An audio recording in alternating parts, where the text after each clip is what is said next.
Assalamualaikum warahmatullahi wabarakatuh. Selamat datang di Jakarta yang mulia Perdana Menteri Astaye,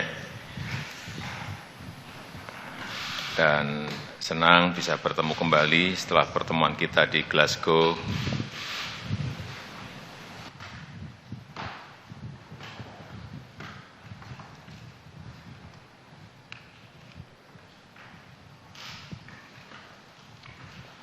Palestina adalah sahabat dekat Indonesia.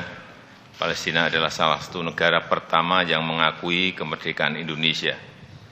Indonesia juga secara konsisten terus mendukung perjuangan bangsa Palestina, dan saya berharap kunjungan yang mulia dapat semakin memperkokoh hubungan yang sudah baik ini.